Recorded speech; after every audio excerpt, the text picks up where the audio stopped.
lungramina tu jing hun pha te to pa nong piak manina ama sain to pa tung lungdam thu pa kang leitung boy na tuam tuam I hat sat na kom kala ah, US kumpi na National Defense Authorization Act chi pen Congress na Senate na ong sign hang in zong US kumpi tung lungdam hang zomi atam zoi na hi ek pen bang chi banga hi a chi ki thelo dinga a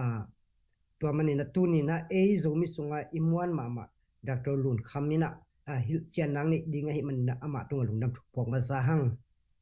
tu ni hungel na hi bang hi ding hi vai don thu gen ding ina ZFU Supreme Council panina pa ngo chin thong hi dinga to hi tak siang ina to National Defense Act to kisaina thuil na Dr. Lun khamina ongzom dinga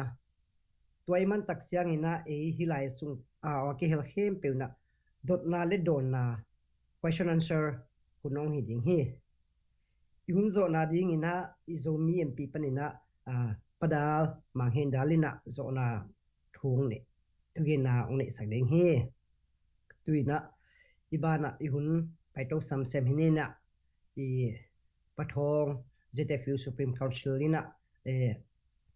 hun vai don thugen ang nei ding hi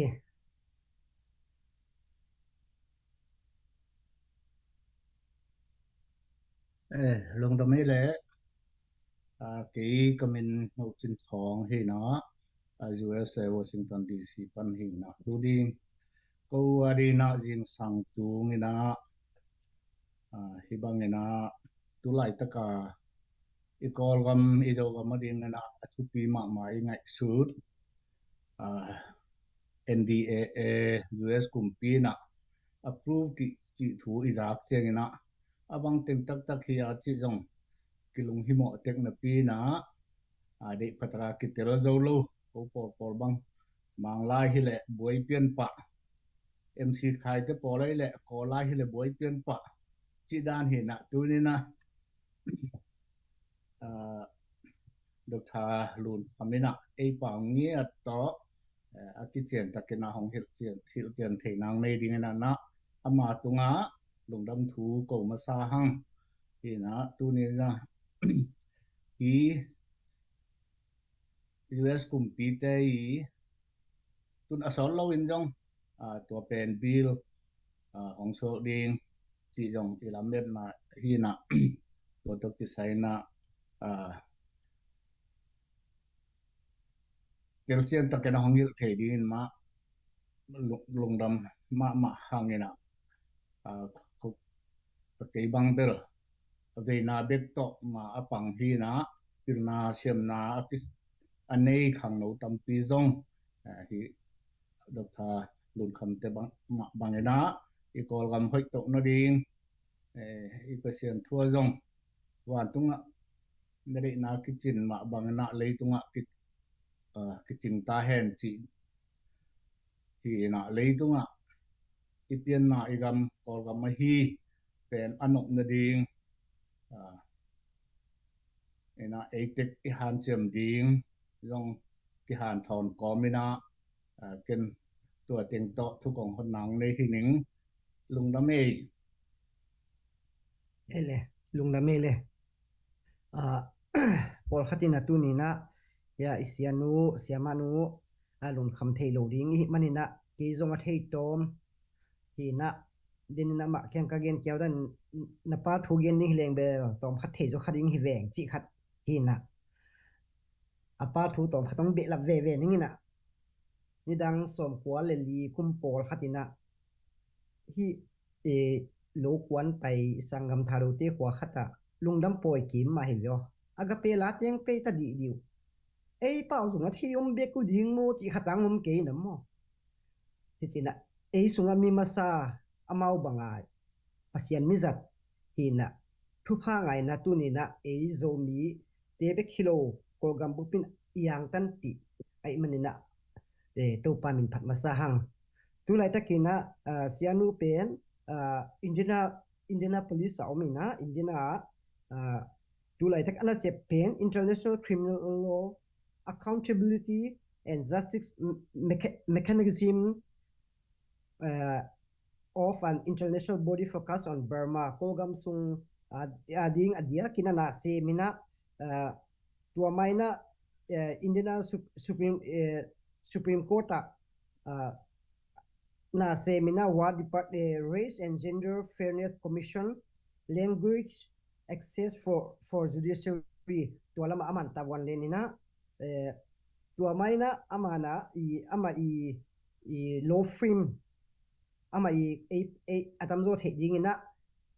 ama i company law company ma ni na tua migration law hina civil hina criminal defense hina tua te na semina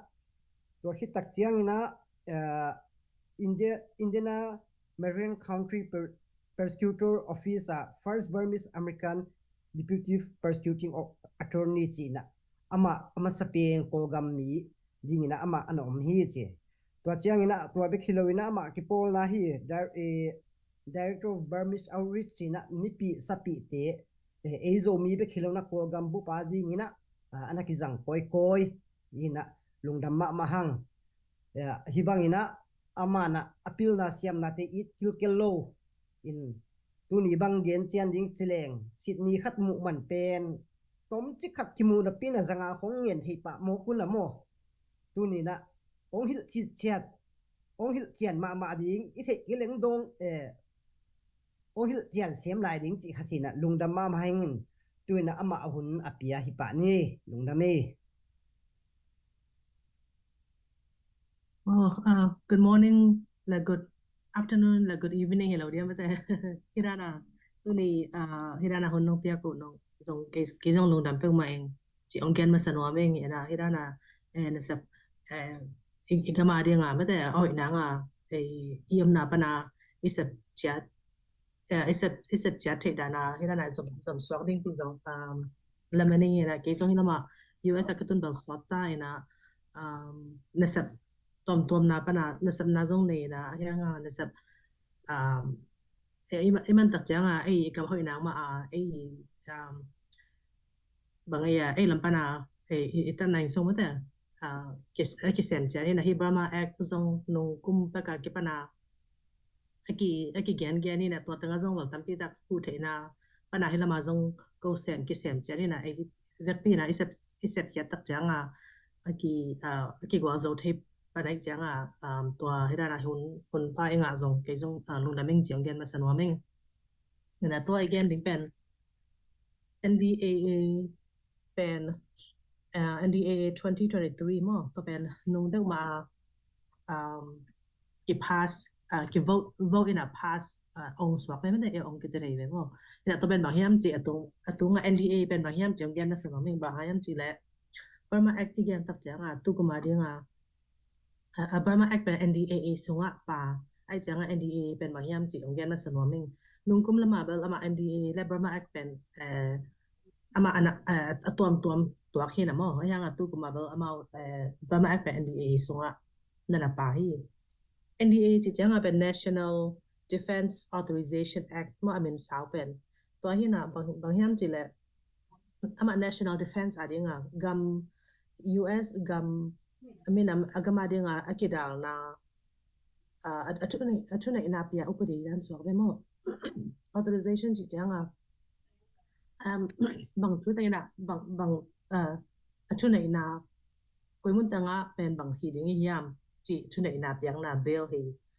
to bill pen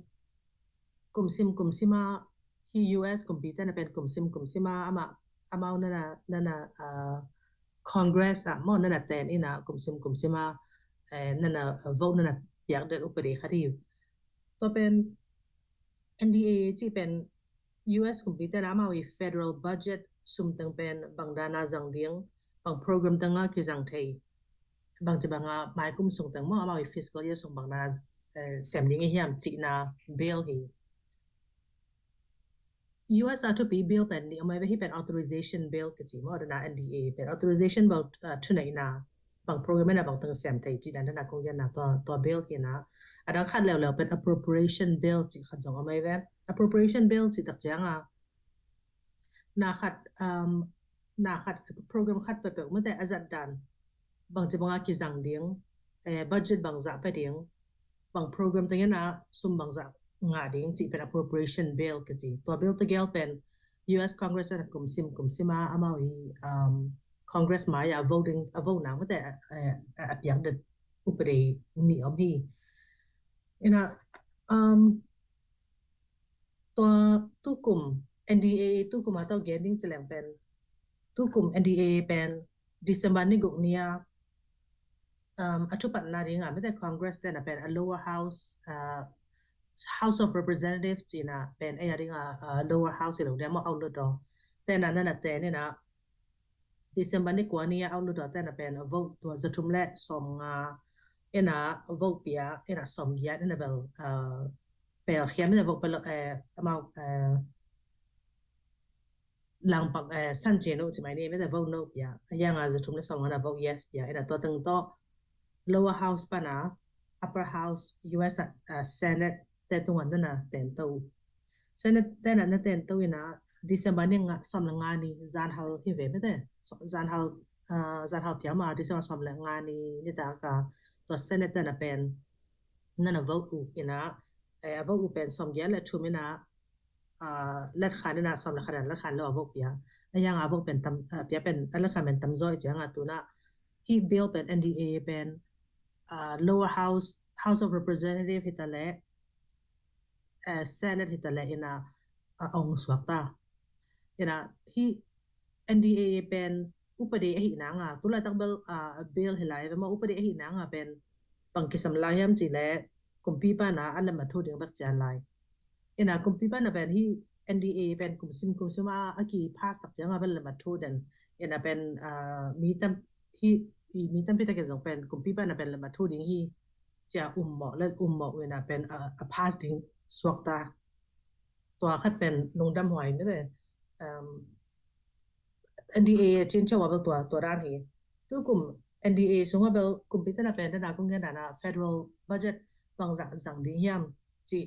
again นะไอ้เจ้าตัว bill สมมติว่าเป็นทุกกลุ่มเรื่องบางสมมติว่าป้าเยี่ยมจีเลย US billion มั้งจะเกียรติเลยสมมติเลยเกียรติตักบางจีบางกิจการนี้เยี่ยมจีเห็นสัญญา bill เลย NDA เป็นตัวตั้งอามาเป็นอามาวีตั้งจะเป็น national defense จีด้านอามาวี military ตัวกิจการบางทีจะดีเยี่ยมจีด้านอามานั่นน่ะเห็นเขี้ยวนะตัวเบลเป็นapa na tabla no en leng bel lai mai zali le hi zo zali tu li le zali val pai ve to lai NDA mo sa pek ma to songa pen achela tampi takpa achu te tampi takpa mi khem pen kumsim ama ki pass de nai janga Congress ten zong bel ama wi tupi asak adai tengu pen to NDA songa apa na nga han jam thayu ayang NDA songa apa na han jam sima aong aki the chi zong hi tuan lo ayang bel hi NDA pe tupi mama upade hi chi lang nak to khan nang lak hi ina ตัวเป็กลายไม้ตุลีวาลสงาเป็นที่บามาแอคเป็นตุกบะองไปไว้บามาแอคเป็นลายไม้ซ้อมนี่ละงาซ้อมปุ่งฟังปะตัมมอคัดเห็นลายไม้ตุลีละกับบามาแอคเป็นตู้นี่นามุนะตัวปนังเก็บปันในไว้บามาแอคเรียนเป็นเห็นนะนะก็แค่นั้นนะ NDA เป็นมาอภิรักษ์ชุปีเขาได้จ้างเป็นบังตั้งภาษาลายวิญญาณจีแหละที่ตุกมสงกัมมอกัมมาดีงาก็กัมมาดีงาทุเลลาตั้งปายูเครนหูนังจีของไต้หวันหูนังจีของตั้มปิดเป็นตั้มปิดอันนับปาสุตัว NDA สงเห็นนะตัวเป็น NDA history ด้านไม่ได้จริงจบแบบตัว NDA ตัวน่ะ Burma Act เรียนเป็นเกณฑ์ดิ้งเหลียงเป็นบางอย่างจีเลย Burma Act of 2022ไอ้ตัวตะกะ pass เป็นมั้งตัวเป็นNDA สงะนั่นน่ะปาสวกตาเห็นนะ Burma Act ก็จีตักจังอ่ะจงเป็น Burma Act จะเทียบอัตดักเป็น Burma เป็นสาวเป็นมาacronym นั่นน่ะแล้วสาวเป็นบางอย่างจีเลย Burma Unified Through Rigorous Military Accountability Act ตัวเป็นบางอย่างมันจะตึงอีกแล้วตักจังอ่ะเป็น acronym เป็น Burma สวกแก่มั้งแต่ตัวก็ว่า Burma นั่นสวกขึ้นอย่างอาชีพก็ว่าเป็นตัว I mean ต่อนั่นน่ะหิวต่อ Burma Act เป็นอีอัตมัยhistory and เกี่ยวแล้วเป็นที่ Burma Act เป็นตู้กุมาองสวกปันตู้กุมากิบอลปันฮิเราบอลตัวเบี้ยฮิเราฮีตัวนี้แหละซ้อมแหละสกีพอละกิปันนาเป็น Burma Act กิปันเขียอุปนิคดีนะกวยปันนากิปันเขียยันจีเลยมา US ละมา lobbyist แต่มา Rohingya ละมา Rohingya ส่งapian laya ตัวละมา lobbyist แต่น่ะเป็น US Congress แต่กี่ยงRohingya แต่หูนางไม่ได้บางจะบางhumanitarian aid บางจะบางไปให้เดียงมาวีทวกนาแต่เป็นกลุ่มปีแต่นะ US กลุ่มปีแต่นะบางจะบางเป็นปีให้เดียงจีนะอันนี้นาต่อที่ตัวนี้แหละสมรสกี Burma Act มาอันอาจมาสานฮีเวนี่แหละตัวเป็นกี่bill Burma Act เป็น Burma bill เหตุผล bill ที่จะเป็นอุปนิสัยนางเต้นนาหลายเมื่อตัวคิดตักจังที่ด้านเอาลุดเทลุดเต้นpass คิดตักจังมา president แล้วมาตัวคิดตักจังมาเป็นอุปนิสัยเป็น act สวกเป็นเห็นตัวสมนี้แล้วสกิกุมา Burma Act เป็นกูจังประตูยามจีแล้วมาไปกินที่บางอย่างที่ introduce ที่เป็นบางทีเนี่ยapa nada na kelakya mo ahya nga kelakya ha nga pe na ma koima House of Representative azong amana na onglo to janga sana azong na onglo janga somni le sigi ko ma pe to bill pe asi swak to janga somni le 2018 somni get kum tu ni le somni get kum janga khatve Burma Act introduce lewตัวด้านมา Rohingya lobbyist แต่เป็นkhatve introduce lew uina koima tungzolo ama House of Representative hitale Senate hitale tan vote non lo wai janga pen ama asi swak toy janga to pen tu ni le to ai hi egama khu ong pian tak janga pen to Burma om sa pen nu pen lai ki ku ina hi gambup dinga me te gambup to gambup pa itwak na te apa na nga Rohingya pa kinon lo ding na gambup pa apa na ding da na chin amao ball ki ko mo to sa lai pen ball ki ke na to pen bang tang payam chile to ball ki na sung tang pen i kum gal ibna khat chile ya military te a business te a block nang to bang ya military te a visa te amawi in kwan pi te bang te pen visa không yang long nang chi khong pa ta jang exact sama the emoji sanction hi ding ta jangตัวนั้นตอนปีขัดไปเว้ยจะจัง humanitarian aid อังเงินนาจีของตัดปีตัดไปนะที่ห่างเป็นมาสมนี่แหละสกิลายา Rohingya bill ปนะบอกตัวเจ้าแบบ amendment ตั้งปีตัดกิสามนะตัว amendment บอกนะจงแบบที่ US ละมามีแค่เปล่านะที่แคลิฟอร์เนียปนะว่าแคลิฟอร์เนียปนะจะเรียกว่าตรงเป็นmain ดงเป็นไม่แต่กำบุบแค่เปล่าก็กำปนังไปแค่กำบุกแค่เป็นเป็นมาวี senator แต่ representative แต่อย่างที่ Burma Act เป็นองค์พินสกุลละองค์พาสกุลจีเป็นไอ้กี่แกนกลุ่มstate แค่ตัวไม่แต่มีแค่เป็นนั่นแหละแกนูนี่นะ amendment ตั้งแต่ไอ้กี่แกนเป็นบางอย่างจีเลยตัวนี้เลยสำหรับ2021 Burma Act เป็นบางตั้ง amendment ตั้งกี่แกนยังจีเลยที่ตัวน้องBurma Act เป็นคนมาฮีไอ้ห่างเป็นNUG แต่ recognition ป่าลงมั้งก็จะงที่ด้านethnic minority แต่ religious minority แต่ตัวแต่อาศัยหูนาเปียกนาป่าโลตัวแต่ทรงเทศกุลตัวจะงกัมเปลขี้อาหิ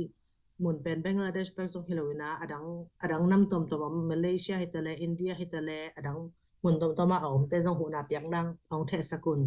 จีคนพี่ขัดกี่แบบลับนังกี่สูตรตัวนั่นเองกี่อย่างไรเว้ยตัวจ้างขัดจงเป็นfederalism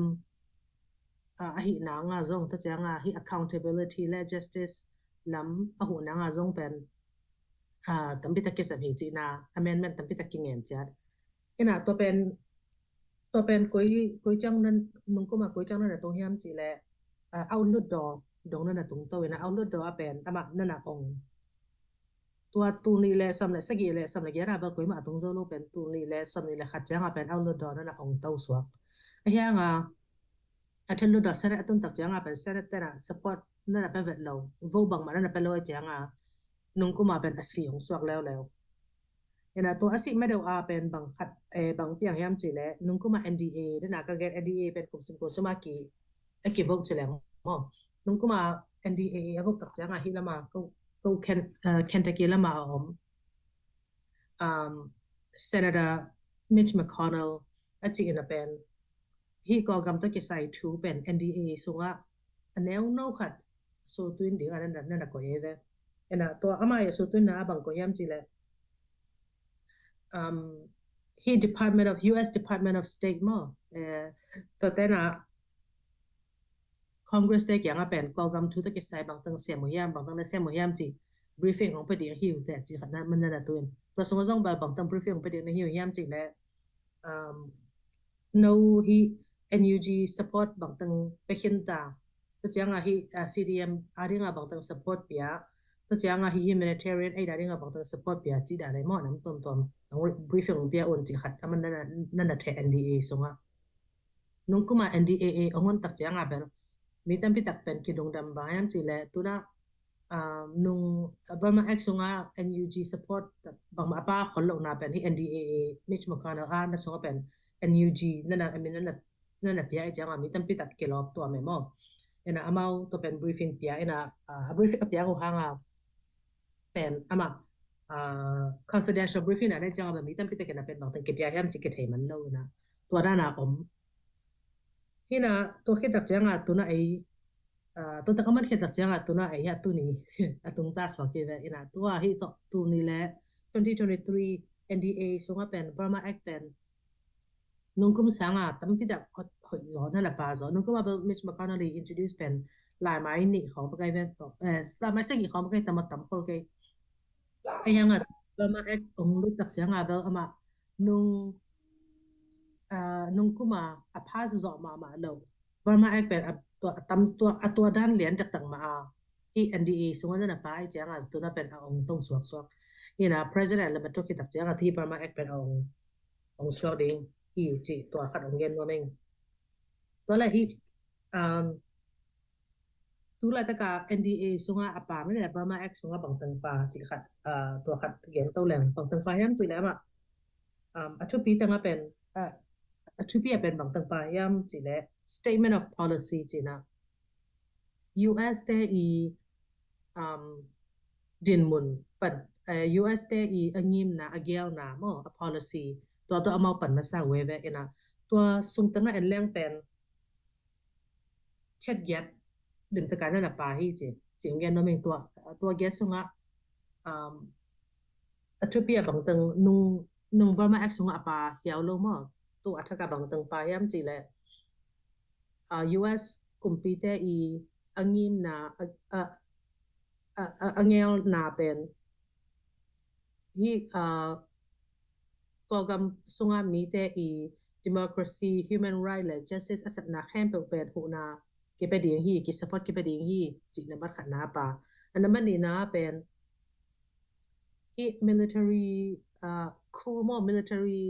junta ได้อุกนาปนาอาเบยนางอาศัยนาแค่เป็น support กิบดีฮีจีกว่าต้อง support ไปดีฮีมจีแหละจีน่ะเฮีย national unity government จีอเมนาปางเงี้ยอะไรแบบนั้นบ้างกันนะนั่นมันนี่นะNUCC ว่า National Unity Consultative Council ตัวจังCRPH Committee Representing พิทูลดอพิทังสุลดอตัวคิดตักจังBurmese Civil Disobedience Movement และ entity อันนั้นตัวก็กำส่งentity อันนั้นตัวที่แต่ละอดังกามาพอเสียน้ำตัวเตะสนาเข้มเปล่ามั่งmilitary junta อุกนาปนาอาเบยนาสนาแค่เป็นกิจสปอร์ตไปดีฮีจีอันนั้นบันนี่นะป่ะตัวเป็นทุกปีนะบางอย่างจีเลยที่เป็นอลูยาบาร์มาเอ็กซ์ส่งมาไปที่จัตตาไม่แต่ NUG NUCC CRPH CDM จะจังอันเดินลำเจ้าส่งแบบEAO จีของ ethnic minority ของป่าเป็นที่เบี้ยวจ้าของป่าปในเวตัวขัดเป็นตั้มพิดักทางหวยมาขั khá là mùi bấm giờ nung à biểu tệ về hiện bà vẫn lâu tất chẳng là nó bắt dùng bền bằng bài em chỉ là minority group te i ya pa ko mo rights nga in nga the minority rights te le federalism form of government te zong pen i to da asap na te pen support ya ko hi chi zong ba US committee i nim na kha ti ja zong na ha do we to ka tak cha nga i ethnic group te abolsia mo hi ku som hi February tu ni le sam khat khu a ki pana abolsia te ekel to ma a ethnic group abolsia te pen accountability sat nang to zong i support hi chi na zong pa to chang a China le Russia pen kum ko gam a support piang na te pen accountability yakul hi chi khat zong pa ena to chang a humanitarian assistance piang na zong kon pi khat pa humanitarian assistance piang na chi chang a ba amao to na Rohingya bak chinon lo na pen ko gam sunga om te zong Bangladesh Thailand le to Kinaya om te to te pen hu na pe ding chi na zong kon pi khat ge no to chang a hi unlawfully detained mo hi na thong akikia thong thu man lo taka thong akia atwak te dis support piang de hu ding amao te i thong pana pai khia thei na nga e hu ding ki support pia hi chi gya pen lim taka amao te se yana na ara changa to khat tel ha nga hoi ma kat mi te tha ke nga chari ba ham che la hi pen NUG pen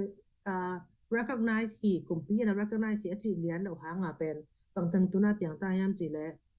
ko gama pen the US embassy ta na mat zong om no ta mat pa na ma hiam ta we mo ta mat a cha khit tak janga pen sha chi fe chi nung jana ma som kwa la ya ta tu kha za kwa som kwa la po chen la ya da na amao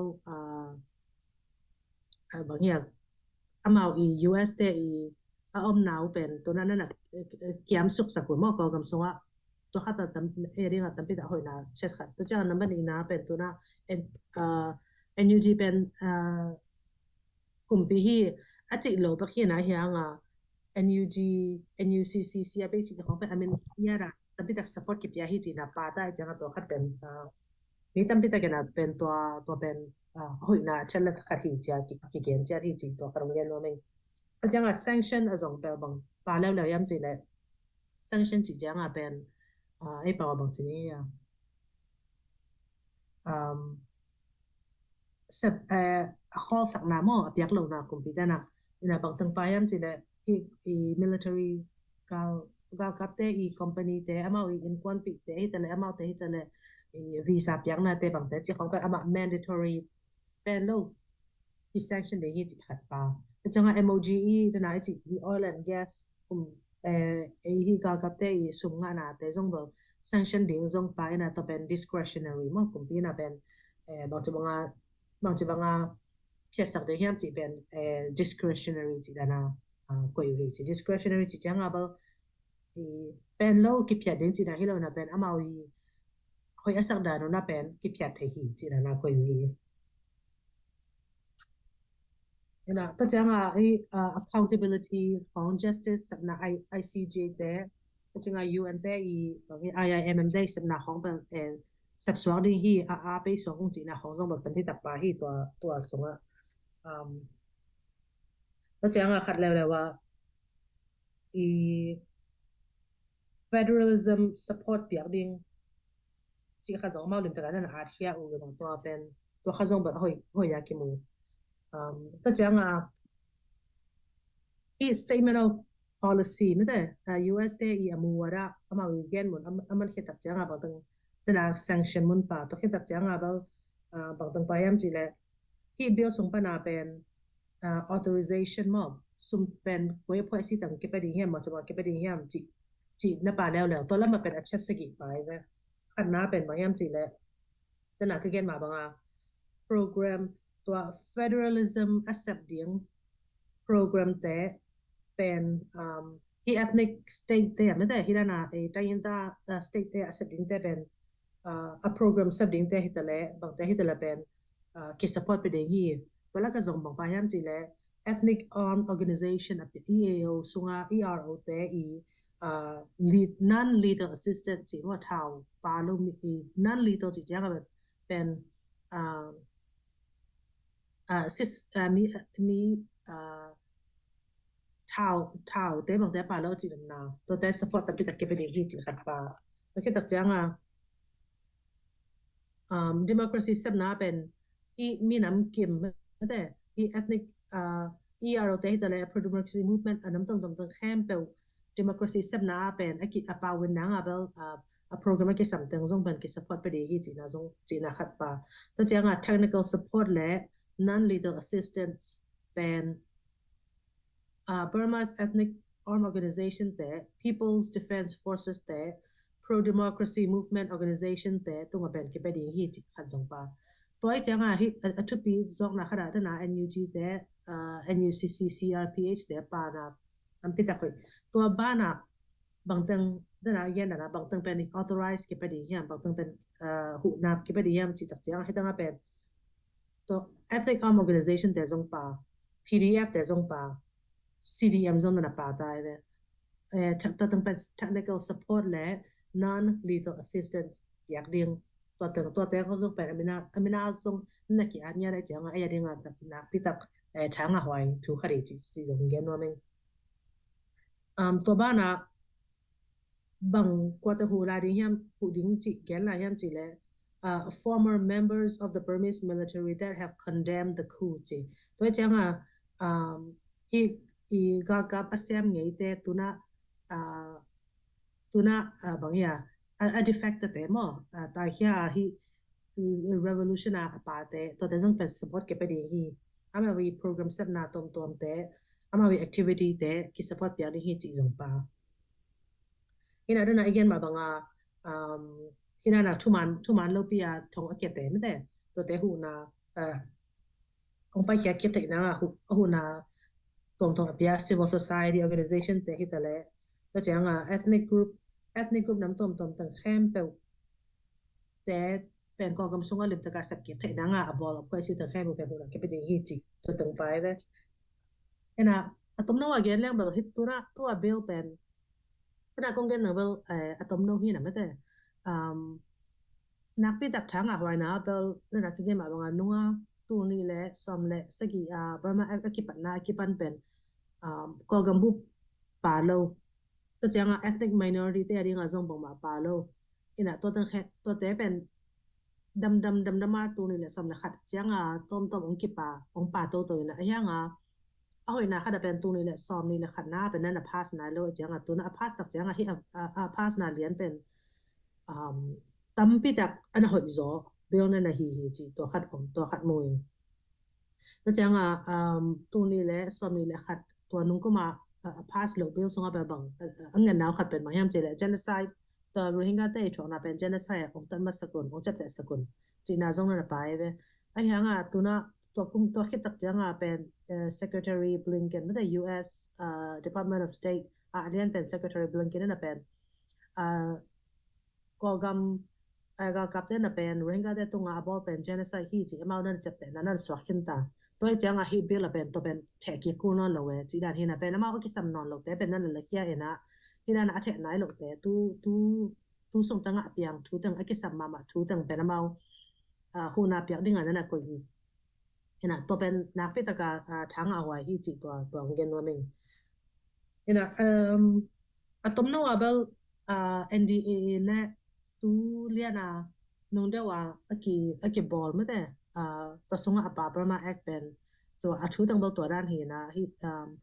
ton na te bang te om le te lo chi da ma ton na te am le ton na nga hunong pa kyang hi ning ida na hunong pya ko zong dong da ma ma chi zong gen kyang no meng ai le lung dam ma mai na thanga ma mo khangi tu pa na ina sep na te pen ong ma pai pi tu ki pol na NUG hin CRPH NUCC chi bang PDF chi bang CDM chi bang tua te laka ei avekina kil kha member khat hi manin zong to pa tung lungdam thu pok tha khangi mo hi bang hun ka sunga e tom chi khat sunga ina hi chiang itun zo pen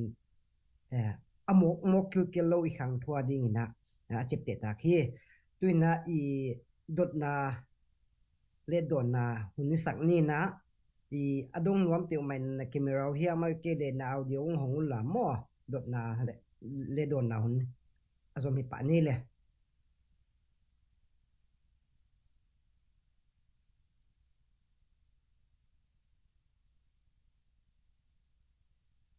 camera hong thei lo ten jong bang khat i na audio hong le lu na mo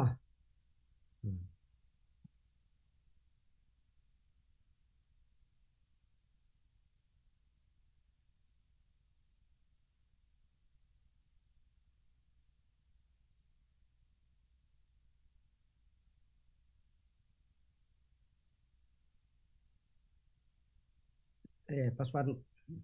dong ole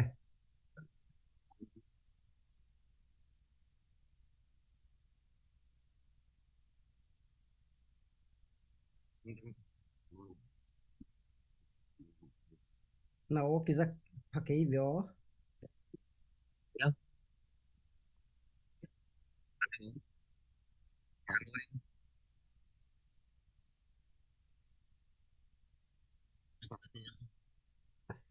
ki zalo ya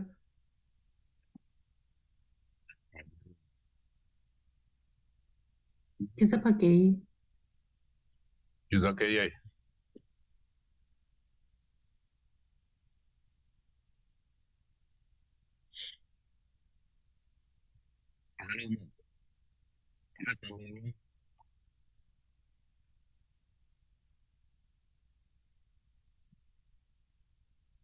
我想路呢，去 shape 片的话，我想路。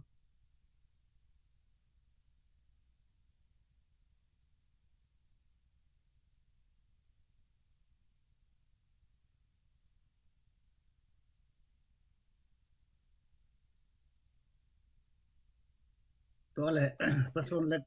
ที่กินกาลินะกันขัดของดงไซนิงอ่ะสมาลุนตัวอีบาร์มาเอ็กที่เจียวแล้วนี่นะตังบุปีเกนนอนดานี่นะตัวของกิปัดเป็น2017ปันกิปันโตเป็นตัวกลุ่มเจียงอ่ะ approve เดี๋ยวปันเจริญหมายลำหุ่นอ่ะเจนนี่นะทุกที่แคร์จุยนะบางทีเดียอาชีอันนี้อาจจะจีเดียกอร์เปากอมแสงอีนะ amendment ของไอ้จงบางของไอ้จงอักกิบอลโตที่ต่ำ VOA ของ interview อ่ะก็ไงนั่นเองตัวตุลาตะกา approve NDAA เป็นกลุ่มเดียดส่งอักกิจังดิ่งที่จีของทูอักกิเกนซาใกล้จะตัวตกิไซนะนั่งน้องเตลเกนไทยเดียลุงดำไหมเก่งไงที่ NDA เป็นตู้ลายตะกะเป็นธนากงแบบหนูครับเป็น humanitarian aid อย่างนี้ที่จีเป็นไปนะไอ้ยังอ่ะเป็นซุ่มก็มาดีอ่ะเป็นบางจากที่ไปดีที่จีเป็นอมนายตัวสุงกี่อันเลยเว้ยไอ้นะตัวเป็นบางตัวไอ้จังอ่ะเป็นบางที่แบบกูดิ้งยามจีเลยอามาวี US นั่นเป็น appropriation bill จีนั่นก็เกณฑ์ไม่ได้ซุ่มอามาตัวงาเบลบาง authorization bill NDA เบล authorization bill ก็จีมาที่ด้านน่ะทุกคนสันน่ะบางตั้งนั้นเป็นบางโปรแกรมตั้ง funding ที่ยามจีเกลนะ appropriation bill จีเป็นบางโปรแกรมไม่ได้เป็นซุ่มบางจังหวะที่ยามจีเกลนะเห็นนะตัวตั้งอ่ะเป็นตั้มปีตักไม่ได้ก็มาดีงาเบลก็มาดีงาเป็นมุนมีแค่เป็นเป็นกุยมุนเป็นซุมกิสามีบอกจะบางงานเดียมจีน่าเป็นเกี่ยวตรงนี้มันเป็นพิตะกุลไลฮีนะฮีด้านน่ะเป็นกลุ่มแก๊สซุงจีแบบไปเว้ NDA เป็นอะไรอย่างฮีเบลไอ้คิดตับเจ้าเป็นกี่อเมนกี่เท่านั้นลงนะอะไรอย่างกลุ่มซุมมาเบลอัตรากี่อัพโตเท่กี่อโซตุนเท่ hiện mai cũng chẳng giống bờ có gam tới cái sai ấy gam tới cái sai bill khem bờ ki bill khem bờ bên úp đi hiện nang kinh nghiệm thấy loa hiện ấy kinh nghiệm đặc chẳng bill hắc san na bill ama lower house upper house chỉ anam tom tom ama mau agenda anam tom tom om tang double coi chẳng tung điểm chỉ bờ kinh nghiệm thấy loa mo hiện bờ mai cũng chẳng giống bờ khi tàu điểm bờ chụp bị loa hi cái sắm loa hi hiện khi tua Burma Act pen amendment boarding like ding china hi lo hanga bel tunable law hi talaba ke lai thena lo mo amanta swap hianga adang anam tom tom mate ide tang pen ki ten kip thai ina hidanga US pen amau I gammi hi nak la pen amau I state pana amau I representative te pen torana I hi bill pen on support sakun chi ki gen thai lo ina to pana jong ki sem to thai chi to kanong gen no me ina to changa to ma gen na ba amendment da ba ki thi law hi khitab changa me de upari hi khitab changa amendment ki bo ki thai na lo na hi hanga I de rang ta ki so tun ki thai kum sim ma mo chi to kanong gen no to kong da ke ching hian cái chuyện này lùng đam mê ina chi ani hun ki khel na om le tua dung zui amendment boarding ki lo zoi na attack na khat bol tok ding net tok ding dan suak we me te he ma ama law na so khen tai changa ba law pen ki pian ki hinon lo na pen adang law hi apian nang adang law chi na hara mo ki ki thai lùng đam mê cái tele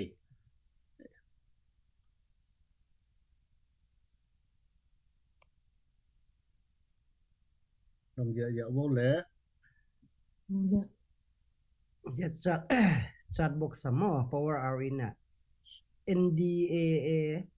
2023 Burma Act pen bang hun chiang in kim implement heading e kin khol heading bang khong om tam chi ye ima tuna NDA to lian pen tuna President Biden ina adan ma thudin ki samlai ina ala ma thu ki tak changa bel law hita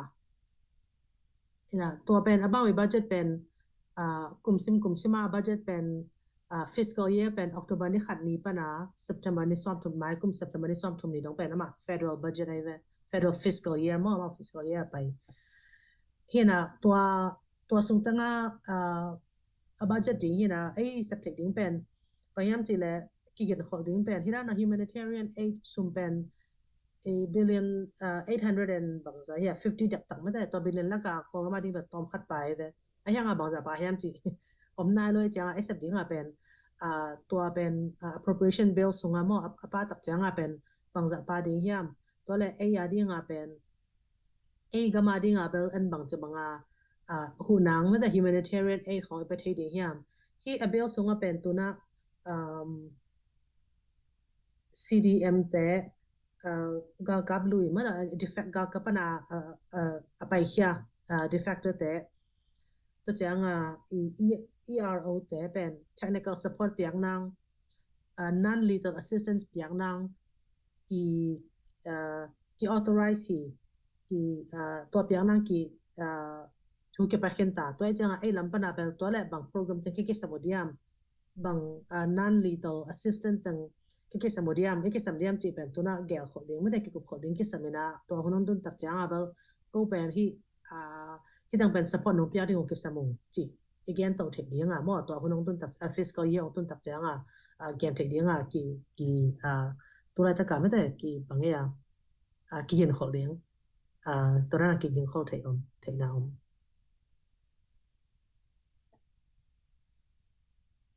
aban dot na lai yamu namai kung hong lai ke le chat box sang koi dek te mo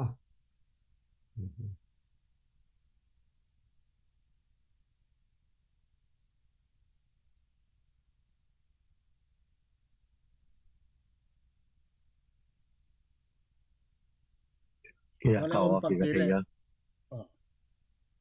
kau kita kaya nông đam mê cái thằng sorry cái nông dân sọc như ngọ hiện tôi againต่อที่สมตูcái question ขัดเป็น then again na NDA pen authorization act ni na to kita chang appropriation chi at inong zui lai ding chi achen ni na chin na te no dang ina appropriation is a budget allotment bo na hidiam toi hi ale 2023 budget being pen 858 billion chile to pen defense related budgetแบบอาฮิตัมมาเตปงนี่นะก็เขาบอกถึงเรื่องนี้นะก็ฮิโลเต็งเพียสักอินละฮิเต็งนี่มาองค์ที่สุดเดียวแท้จริงบางกันดีนะเห็นตัวละก็มาดิ้งเป็นกิจไหนลูกสิเห็นตัวเป็นกลุ่มขัดไอต่างยิ่งแบบสีดังขัดนะน่าจะมาปงเป็นนี่นะตัวอาฮิเลเดน่ากระท่องดดนะส่วนอีกอย่างกลุ่มเกียรติส่งอภิสังเกตสิตัวเลยตัวกลุ่มเกียรติส่งตัว858 billion aki spread tau ding ai ke le tu ko mai ding de ai tam 558 billion achievement to pen kuaten accessible hi ding kiam accessible na tua inga the na ding ina koi teng ton kiam and the NUCC back ton ding NUG back ton ding ai ke le ton na ji ena su temple ton ding mo humanitarian organization temple na US กลุ่มปิน direct ตอนไอ้เกลอามาเป็นตอนนะแต่เส้นนะNUG แต่เส้นนะ NUCC แบ็กตอนนะตัวตรงกันนะแต่เส้นนะองแซมดิ้งไว้จำจีของแกวนะแกนของเทคนาเอาจำจีการมีคนของเซาตัวนี้เช็คตรงจำตัวนี้โอเคยังไงที่ไม่อันนั้นมาขันน้าบ้างที่มาauthorization bill pen sunga sumpana lo janga bal appropriation bill pen allotment ading to khat pen to pen allotment ading mo appropriation bill pen ma khana to janga na mani na pen hi a billions agyat le som le gyat chi bel tu kuma ding ai ve tu kuma ding hina sum tam zo bill sunga bal bang jang pa hem chi la gyat na NDA sunga bal billion zasagi le azani le subsagi le kwa billion pen amawi military personnel ading zading chidan billion zani le som 210 billion pen military personnel le health chidan mo amaw tambit ana khansa wom to changa amawi procurement chidan to changa billion za le som kumla kwa bang pen research development test to changa billion som tum pen amawi defense by nuclear weaponizing a defense chi khong military construction chỉ có mà tầm bít đặc nên là hiện kiểu tôi hiện tại chẳng là tôi sống trong bờ Ukraine thế à đi là trong tầm bít đặc mà nên là bắc hiện tại bắc hiao chẳng là Taiwan hụt nó trong tầm bít đặc là bắc hiao tôi chẳng là hit billion pen tu của mà đi à hit với cái chẳng là đàn pen thế tu của mà đi bắc cả hiện là mà cũng sống cũng xem mà bao bằng giả cái rằng đấy hiam chỉ mà ghé luôn tu nga President Biden about again billions again le some the 2 billion Congress that are not authorized un again la ka pen Congress na pen billion some le nga na pe lap to lai to bill song mo to ai changa ba again la song la ge to un sin so ka ben ina hi humanitarian aid hong pen ama kumbi US na pen NUG te kya ba piang ding ji na helloตัวร้านส่งมาเกณฑ์แล้วนะตัวนั้นเป็น NUG เป็นกลุ่มปีส่วนนั้นเลยจะว่าส่งแบบกลุ่มปีแต่ยังเก็บไปเทโลไอ้กลุ่มปีที่ไหนเลยจะว่าไอ้หางอ่ะแบบอามาวีบางอย่าง US นั่นเป็นบางสังอามาวีบางอย่าง USA ของอันนั้นต้มหนีไว้ไม่หมดอามาต่อกลุ่มปี US กลุ่มปีเต้ไอ้สัตว์CS เอาจริงๆอย่าบางอภัยสิน้ำต้มตัวเด็บปัญหาแต่เส้นไปคัดให้ดีงาอุ่มไกลไปไอ้หางแล้วมาเป็นบางกีเกลที่ยันจีแล้วตัวเต้นเป็นsorry ตัวมาเบลซุงเป็นมาซุ่มเต้เป็นเปียกตัดจ้าจงแบบกอลกุมปีบางกอลกับเต้เกียงแต่เส้นเปียกดิ้งให้เราเป็นบางมาแต่เส้นแล้วว่าเก็บไปให้เราเห็นจีขจงไปไปหมดตัวจังไอ้ลำปนาตัวแรกบางจะบางไอ้อาจจะได้เห็นจีแบบไอ้บางอย่างเกี่ยวกับเรื่องไม่ได้หันจำเรื่องกัดตัวเป็นชุดปีมาใส่มันจะตัวNUG ปัญหาจงตัวเป็นปัญหาไปจีจงเฮลโลแล้วจะยังไงที่อพยสิปัญหากังไปดิ้งที่จีจงเฮลโล ตัวเป็นบางหมากเกียงนะอ่านหนาวเป็นบางหมากผมเลยเว้ยตัวอ้อมดอกหางไอ้ละมา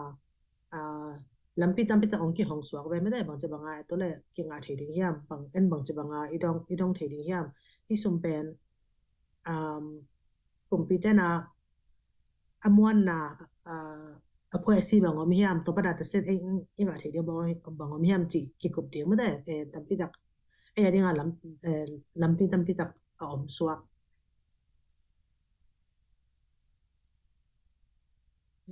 ตัวคงต้องเขาหรอกเนี่ยตัวนั้นต้องดึกนะแล้วก็นั้นจะเป็นของดองเข้ามาของดองเราแบบ3ตัวใช่ไหมไอ้ยังที่พวกเปล่าเลยลอมเตะคุณเป็นตัวนี้ลงได้ไหมโอเคลงได้ไหมล่ะตัวน่ะปดาลินน่ะดดนอมนี่นะมั้งปดามาเห็นดา EMP นี่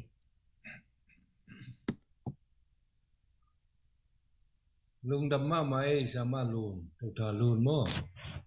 Kitchen tagin kita lay mo. Ina alampi dan mo dengan pasoniong dodan. Alampi pen